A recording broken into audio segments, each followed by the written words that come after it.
Hello everybody, sat here doing some last minute planning for a big ride around Mallorca tomorrow. It all starts the day before, of course. 312 kilometers will require a lot of food, motivation, and a couple of people to ride behind. So that's the plan tomorrow. A couple of us are gonna head out really early, probably when it's still dark, and see if we can get it done.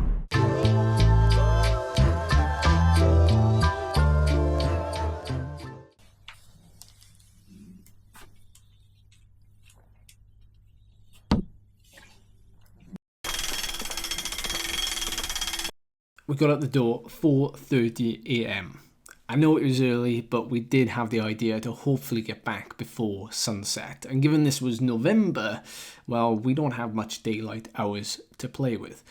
Now, I want to give a quick shout out to a sponsor, that is Magic Shine, that sent me 2 lights leading up to this trip. I actually spent the first 2 to 3 hours riding in almost complete darkness.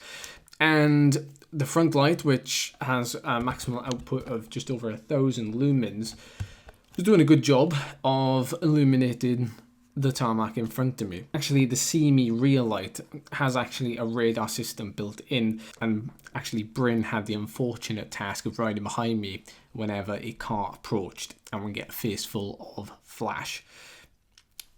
I mean, he soon got used to it. Although the maximum burn time at full power, just over 1,000 lumens, is about 2 hours, I had it on the medium setting, which meant I could get about 4 hours out of 500 to 600 lumens, which left me with some battery left over in case we had to ride in the night late on. These lights actually turned out to be perfect for the job because they weren't big or heavy or, sort of for a big day like this, you kind of only really need them for a couple of hours. So they were perfect. So we headed out of Hotel Helios in Palma and we headed south along the coastline to do the flatlands first. Now, actually, a lot of the pro teams, they used to come here, they used to do a lot of their team time trial training on these roads. But if you've got a group, if there's a few of you, you can share the workload. We ended up riding 10 minutes each on the front to share some of the pace. And then, by riding behind somebody, you're saving a lot of energy, which you can then use to climb later on.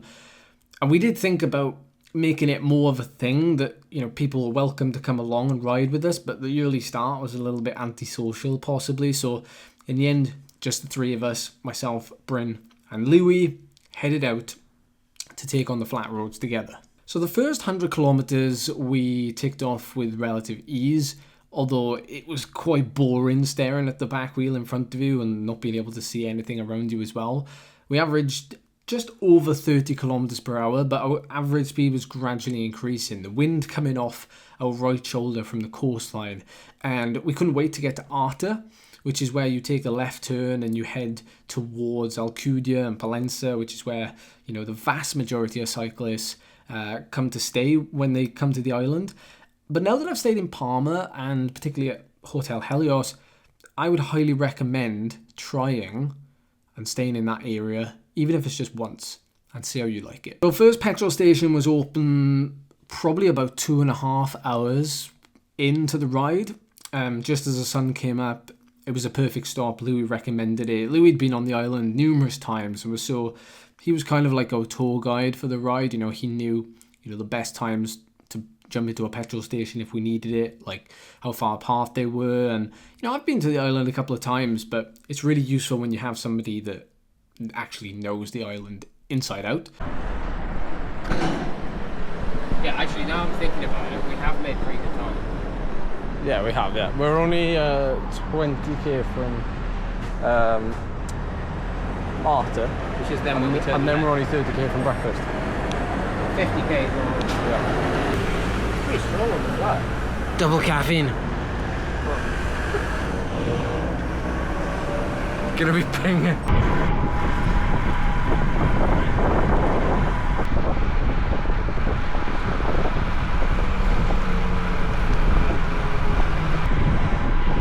Quick check-in. We are about 25 kilometers from Alcudia and breakfast. We just got caught in a heavy rain shower, but we're okay. It's still warm and it is only 8:30 in the morning. We're almost done with the flat roads. By the time we got to Alcudia, we were pretty much halfway. But it doesn't really feel like it. If you look at the map, it looks like you've travelled, well, you've travelled 160k. But we were always seeing signposts for Palma. Like, even when we got to Arta, which felt like, you know, the furthest away we could be from Palma, from where we started, we'd ridden like 100, 120k by that point. And there was still signposts saying Palma, 55 kilometres that way. Well, very quiet in Alcudia this morning. Quietest I've ever seen it, actually.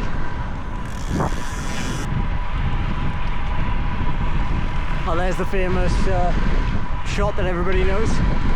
We're 157 kilometres in and approximately 160 kilometres to go. It's taken us 5 hours exactly to get here.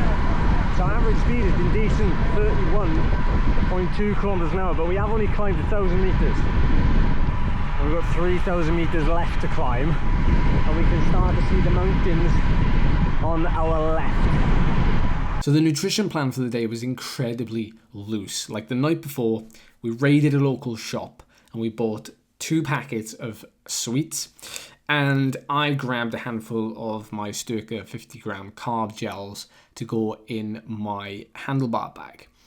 That was basically it. The plan was to then stop at petrol stations and stop for breakfast at Alcudia or Palencia, and then just technically just grab and go. And it actually worked out fairly well. I should explain, of course, that we are staying in Palma, so that is where we started this route. But you can obviously start this lap from anywhere. It just means that we're doing it anti-clockwise. So we'll be doing the big mountains last. We got to Palencia and we stopped at Cafe 1919, which is a very good cafe. Lots of people stop there, right on the seafront. It's really beautiful. And myself and Bryn, we chowed down on some pistachio pancakes, which were very nice indeed. If a little bit too sweet, you know, we kind of wanted maybe something a little bit more salty, but that did the job at the time. So we immediately rolled out of there and straight into a petrol station. No radio.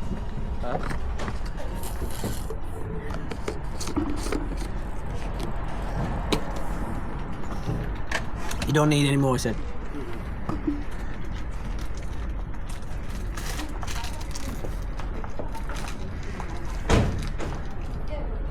I don't think Aquarius are Coke mix.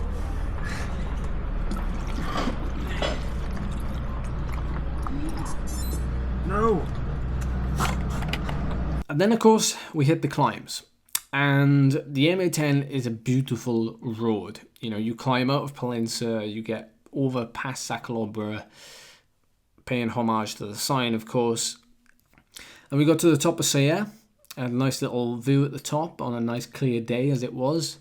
And then we descended. And I got a little bit of a head start first because my bike was still actually in hill climb setup mode. So I had a 44 tooth front chainring 1x setup. So we got to the top of Saya, and then this is where we had like the biggest descent of the day.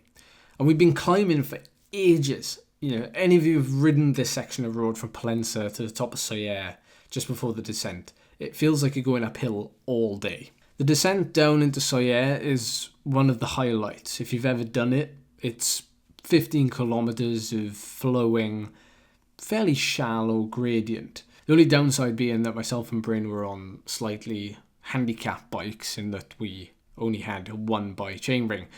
And we were coming down there and Louis just flew by us, chasing another rider. Myself and Bryn just kind of ambled down, shared a bit of a chat while we weren't working hard, going uphill, of course. And we were just getting ready, mentally preparing for the last 80 kilometers. So to put it in perspective, the first 160k, you climb about 1,000 meters.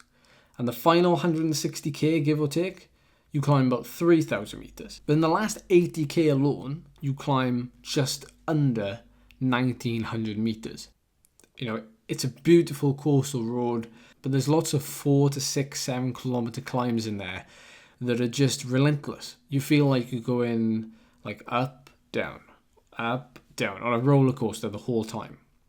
The saving grace, of course, was that the sun was coming down. It was beautiful. There was no wind. We were sheltered. We had a nice little picnic stop where I grabbed some crisps, chocolate milkshake. It was just something I was craving at the time. And this was just outside of Valdemosa, which is where we'd ridden a couple of days before, the climb also known as the Mini Sacalobra.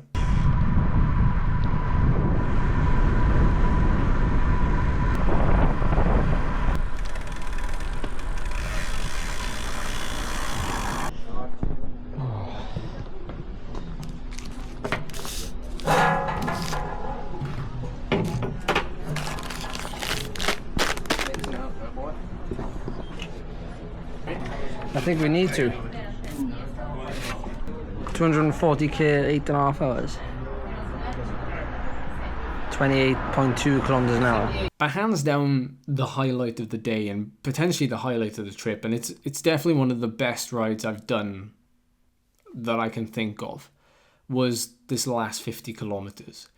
And, you know, coupled with the fact it was smooth tarmac and it was the sunset, and, you know, we were still together as a group, as a trio, and we were just enjoying it. We knew, well, we were home and dry, time was on our side, we were just going to make it as the sun was going down, which meant we were going to make it in time for the hotel buffet, which was the main goal, to be honest. You know, we were tired, but when you get to the last, 50 kilometers, you have this surge of energy that brings you back online and makes you feel like you could probably do another 100 kilometers if you really wished.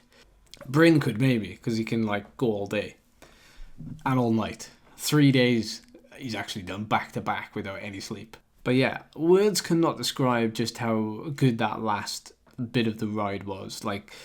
If you ever get a chance to do this loop, or if you ever get a chance to ride in Mallorca in the evening, on a calm day when the sun's going down in the mountains, there's very little that'll beat it. And it's another reason why we decided to start with the flat road first. Because we kind of knew that if we get to that last 100 kilometers and we've done the climbs first and we get that last 100 kilometers and we have to keep pedaling, because that's exactly what it is. It's like riding on the turbo trainer. You know, you ride any flat area, there's no real chance to recover or stretch your back or to, maybe mentally, break it up with a descent or two. Coming in with these descents, every time you hit the descent that was, 5 or 10 minutes long, it was another way of recharging you. And I would highly recommend it doing that way. Well, the sun is setting. I'm conscious I haven't spoken to you all day, but what a mega ride. Top of the last climb, just a couple 100 meters to go there, and we drop down, all downhill, 10k roughly into Palma, and then it's about another 10k on the cycle path along the seafront, just as the sun is setting. It couldn't be any more perfect. I know waking up at 4:30, leaving at 4:30 was really early, but I think it was worth it to get it all in and do the majority of the flat section early on in some darkness. The boys are incredible. We all shared some turns. Louis, Bryn, we were just the three of us drilled all day, and then when we got to the climbs, it was good on the flat because we were just able to tap through, but once we got to the climbs in the last 160k, 100 miles, we just said to each other we'll just ride and we'll see, as long as we regroup and we keep rolling, we'll get it done. We will get it done. So what a bucket list ride. I can't believe it's over. Oh, blimey.